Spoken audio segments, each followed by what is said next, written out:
With the advent of mass production, our society has come to depend on a continuous and reliable supply of identical consumer goods, one item after the next, an identical copy. It's a recent feat of technology, but it's one of the oldest concepts in biology. From the very beginning of life, individual cells have replicated and reproduced themselves, creating exact duplicates. Organisms grow cell after cell. From a DNA blueprint in the nucleus is copied exactly and passed on to each new cell. This process of nuclear division is called mitosis, and the division of the cytoplasm is called cytokinesis. Cell division is an important part of our biological heritage.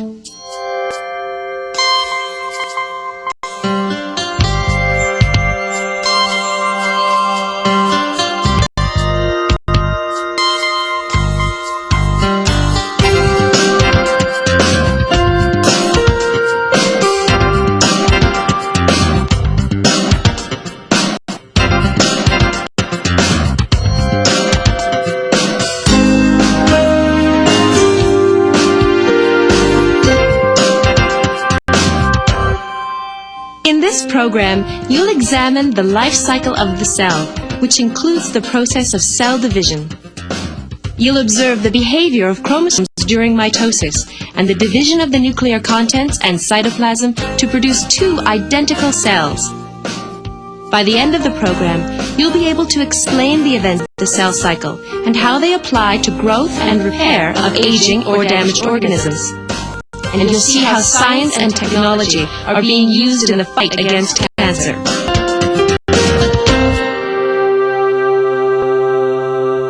What are you and Cam looking at, Bibi? It's epithelial tissue magnified 400 times. Pretty good view. Are there any structures in the slide that either of you can identify using this model? Well, there's the nucleus, there, the nucleolus, there, and the cell membrane, just right around there. Now, there's also some dots in the cytoplasm, but that's about all you can see. That's pretty good. I have a plant slide. It's a cross-section of a leaf. Well, why don't you put it on the light microscope and we'll have a look. Sure.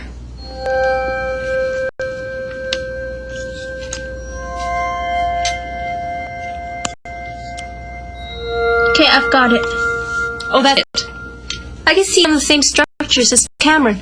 Can you point them out on this model of a plant cell? Okay.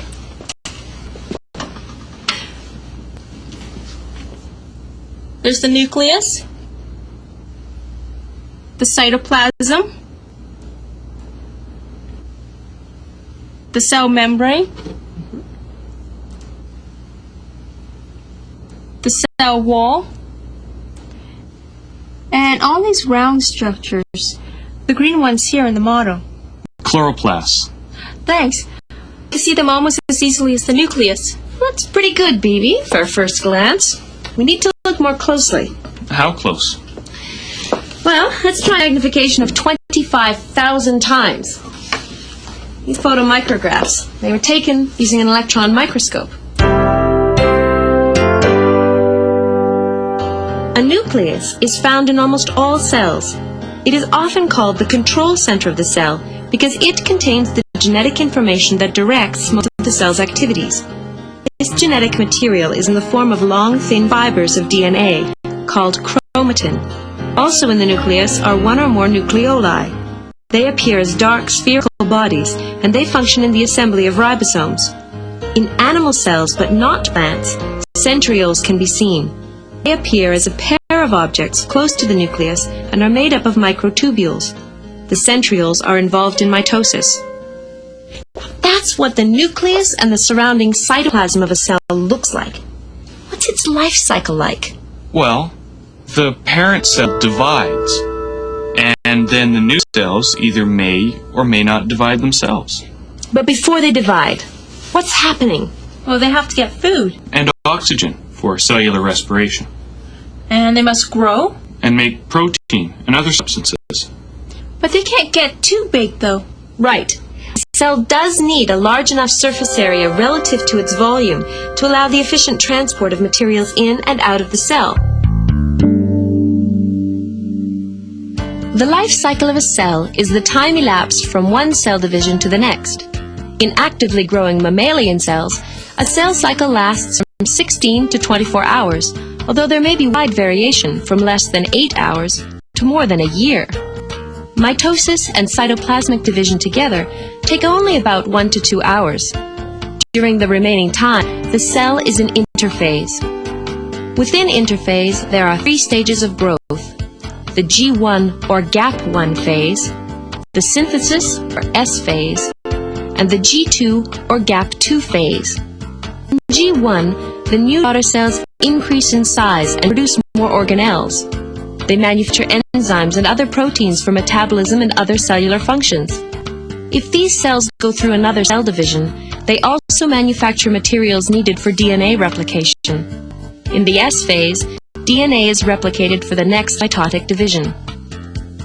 In the G2 phase, organelles and enzymes are manufactured for the upcoming mitosis and cytokinesis. Accuracy of DNA replication is checked during G2. The cell repairs any mistakes in DNA replication before beginning to divide. By the G2 phase, the cell has grown considerably in volume. Cell division restores the larger surface area to volume ratio. The duration of cell cycles varies considerably depending on the cells. The cell cycle of bone marrow cells is about 10 hours. Most adult cells, such as nerve and muscle cells, are in a special resting phase of the cell cycle called G0. In G0, cells are carrying out their specialized functions, but are not preparing to divide again. I understand that you're studying cell cycle and cell division. We're going to do an experiment today to actually explain or have you see how cell division actually occurs in plants. We've actually chosen to use the plant root tip. And if we look at this model of root tip, you see that it has a cylindrical shape. And the idea of the preparations that we will do here is to dissolve the cell walls so that we can smear out or squash the cells into a single layer. Now here we have lettuce seeds that we've germinated for 48 hours. We take 2 or 3 of these lettuce seedlings, put them into a watch glass, and then add equal portions of 1 molar hydrochloric acid and a dye called acetoorcine.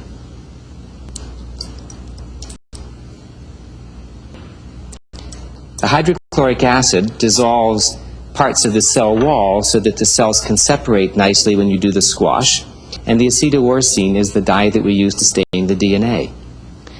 We have to put the watch glass on the swarming table at 60 degrees Celsius for about 10 minutes. The hydrochloric acid and the acetoorcine at 60 degrees will speed up the process of separating cells and staining the DNA. The 10 minutes are up now, so let's complete the preparation of our slide.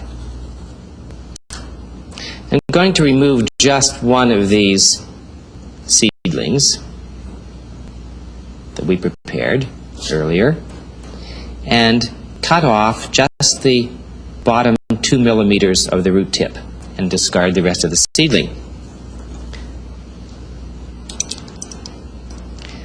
Then I'll add 1 drop of fresh stain and use a dissecting needle to squash that root tip in that stain.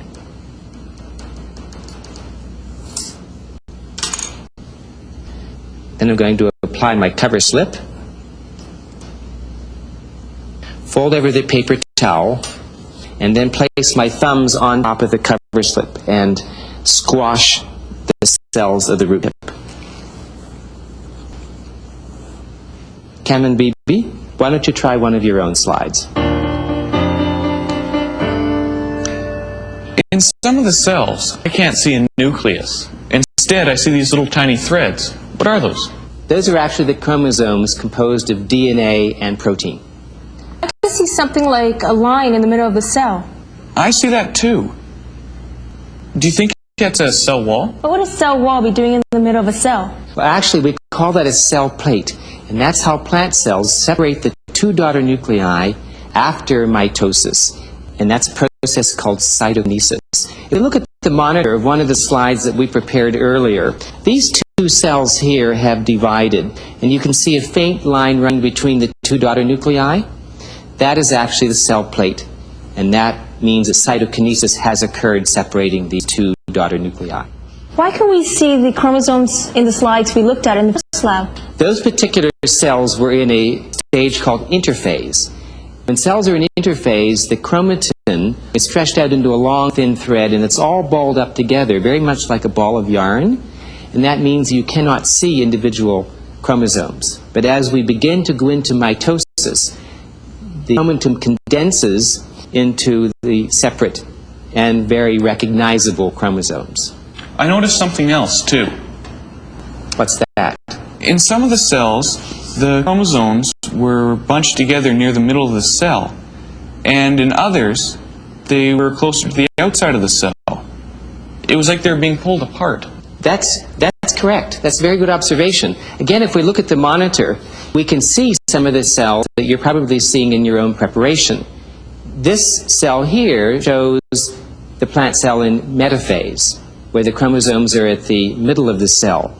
And here, this cell shows them in anaphase, where the different parts of the chromosome, the chromatids, have been separated from each other.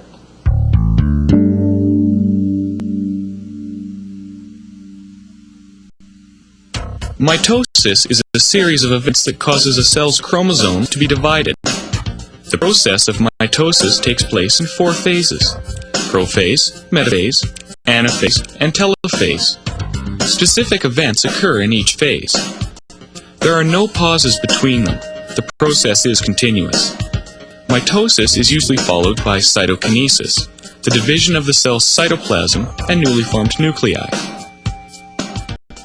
When the chromosomes become visible at prophase, they have already been duplicated. The new chromosomes are actually made up of 2 chromatids. Each chromatid pair has identical sets of genes. The 2 identical chromatids are attached to each other at a point called the centromere.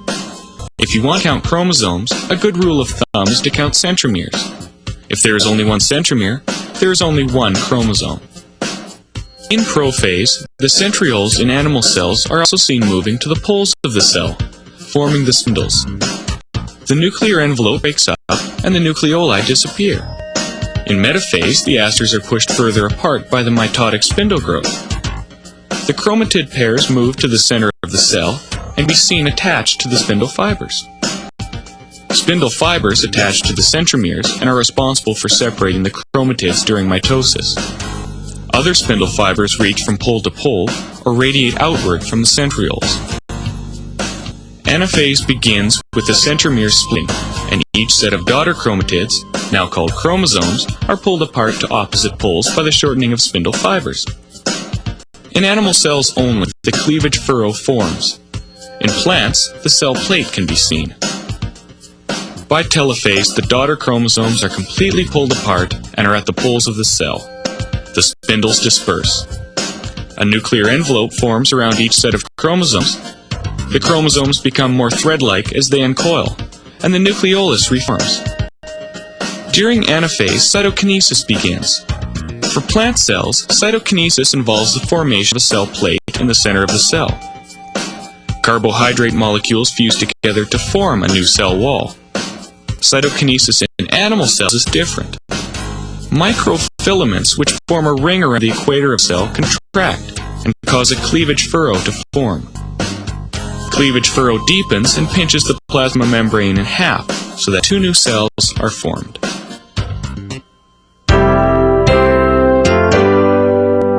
The scientists often use models to help them understand a concept. I've brought in this sheet of Bristol board to represent the inside of a cell. Okay, we can do that. We can use these pieces of yarn to represent chromosomes. That would mean this is a cell with 2 chromosomes. Okay. Now in S phase of interphase, these chromosomes would have doubled. And I'll represent that by placing an identical piece of yarn next to the original.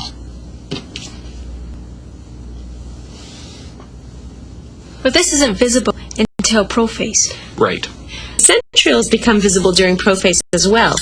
That's where the spindle fibers are formed. We can just imagine the spindle fibers. It'd be too difficult to draw them. But the spindle fibers will attach to the centromeres of these chromosome pairs. I'll place these yarn chromosomes and put these marshmallow centromeres on. Okay, L would be metaphase, so the chromosome pairs would line up on the equator of the cell.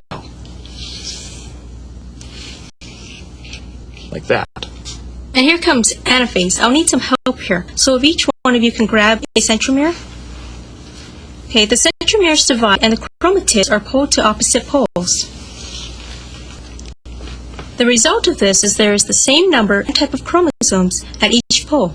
There's also the same number and type of chromosomes as we had in the original cell.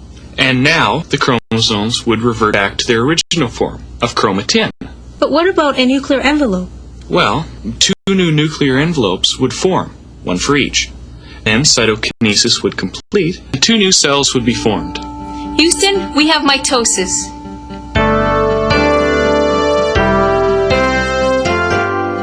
Our understanding of cell reproduction raises the question, why cells age?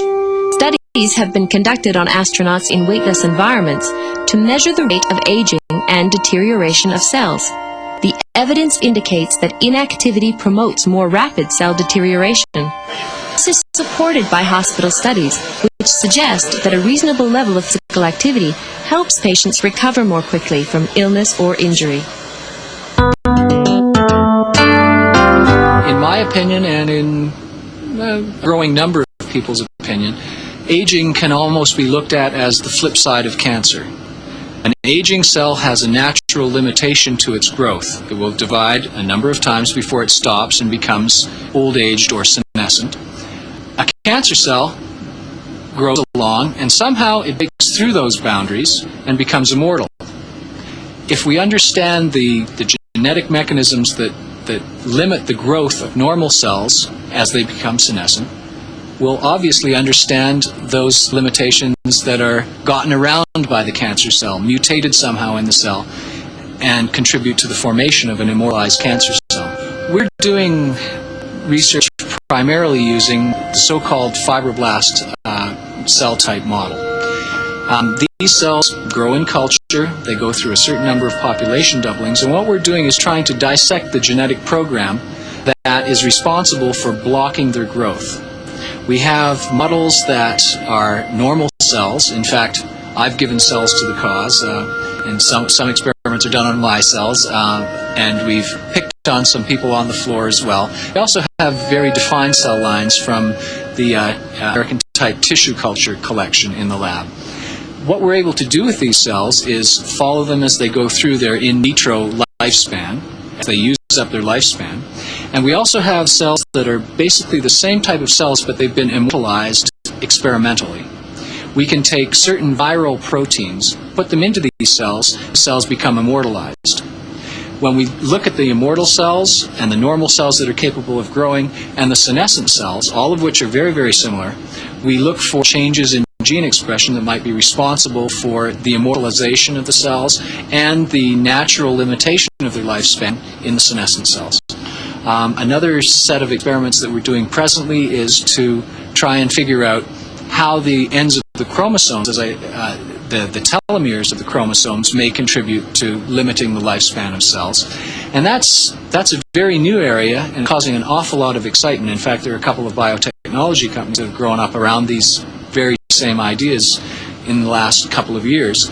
We're trying to look at the blood cells. This is another natural aging cell type in the body that goes through a certain number of population doublings before it stops. Good evidence of the blood cell model is what's seen with the immune system. Certain factors, such as chemicals or hormones which stimulate or inhibit cell division, have been identified. Although scientists do not fully understand how these mechanisms work, signals in the G1 phase seem to play a crucial role in determining whether a cell goes through division or switches off.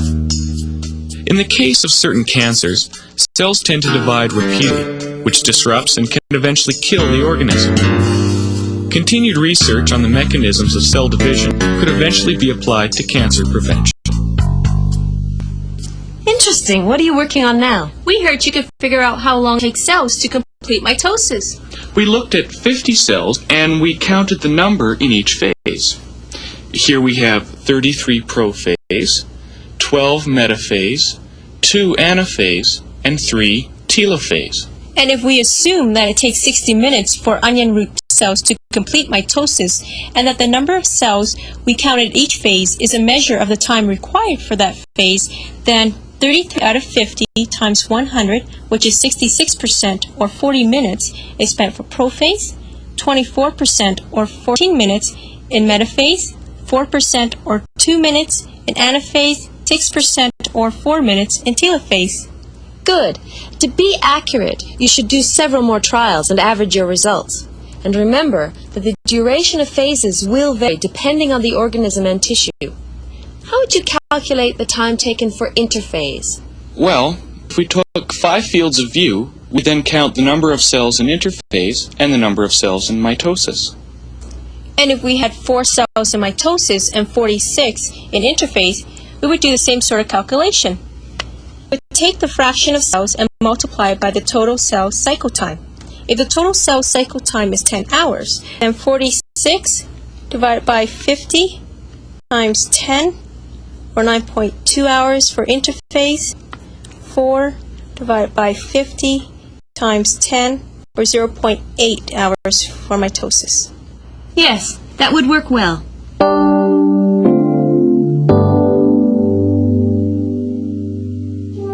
Tissue repair or wound healing occurs by regeneration or by fibrosis. In regeneration, destroyed tissue is replaced by the same kind of cells, whereas in fibrosis, repair occurs by the formation of scar tissue. Which of these occurs depends on the type of tissue damaged and how severe the damage is. Generally speaking, clean cuts heal more successfully than ragged tears. What happens if cells don't stop dividing, or if they're dividing faster than the other cells around them? A tumor or cancer is formed. But what causes it? That's the big question. It's still the subject of considerable research. We know that it involves changes in genes, such as the abnormal activation of the genes that control growth and mitosis.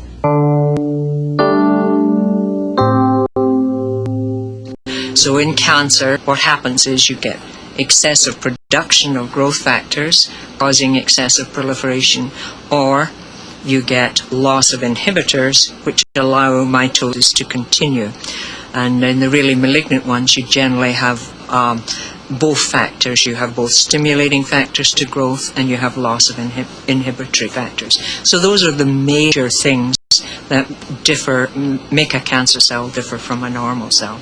What we are looking for as a pathologist when we examine it under the microscope is how it differs from the normal tissue, okay? And one of the easiest ways to determine how it differs is by examining it for mitotic figures. In a normal tissue that's turning over at the normal rates, you rarely see mitotic figures. If you've got a cancer, you get increased numbers of mitotic figures, and the more rapidly it's growing, the more mitotic figures you get. The commonest treatment is still surgery to remove the tumor, but in many instances that's totally inadequate. So nowadays we generally supplement them with 2 major kinds of treatment, radiation therapy and chemotherapy. Radiation is exposing the tumor area to X-rays, of a certain kind of X-rays. The effect of that is not to kill the cell immediately. It releases free ions, free radicals within the cell, which attaches to the DNA, damages it, so that the next time the cell is ready to multiply, it can't do that because the DNA is ineffective now. So in that way it can stop a tumor multiplying. And the more rapidly a tumor is growing, therefore the greater the effect of radiation will be in those instances. Now what you have to be careful of with radiation is that any normal tissues which are turning over rapidly will also be affected by the radiation if you're if your field is not very confined. And that's why you get the side effects of radiation. The lining of the stomach and the rest of the GI tract turns over very rapidly, renews itself very rapidly, so you often get nausea and vomiting associated with radiation treatment. Similarly, your bone marrow is turning over very rapidly all the time. After radiation, they often get a low white count, which makes them more prone to infections. Chemotherapy, there are a large number of drugs available nowadays that affect different kinds of tumour. The vincristine attaches itself to microtubules which make up the spindle forms during mitosis. So when that happens, of course, mitosis can't occur in the normal fashion. It becomes very abnormal. You get very bizarre shaped mitotic figures when you see it under the microscope. And of course, the resultant cells are even more abnormal and they can no longer proliferate. So in that way, you can stop the growth of tumour. Another example of a chemotherapeutic agent is methotrexate. It's used for a lot of tumours. It's used for some leukemias as well. It's used for a lot of brain tumours. It's used for testicular tumours and many varieties. It acts differently from vincristine. It's called an anti-metabolite. The reason being is that the drug attaches itself to DNA and prevents the DNA from forming, multiplying, so that you can't get replication of your chromosomes. Okay, so you no longer get mitosis, so the tumors stop growing. So those are good examples of how treatment can affect the mitosis of normal or abnormal cellular proliferation.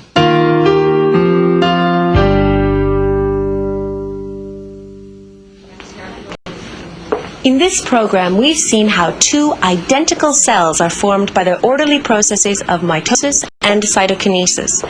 We've looked at the life history of a typical cell and seen how the events of the cell cycle are important for mitosis and for the functioning of the cell following its division. In our own bodies, trillions of cells arose from a single-celled zygote and then differentiated into various tissues with specific functions. Now, that's a lot of mitosis. And that process continues until death. We are continually producing new cells and replacing old ones. As science furthers our understanding of cellular reproduction, there are increasing medical and technological applications. From the mysteries of cancer to the reality of aging, the cycle of cells is a key to the cycle of life.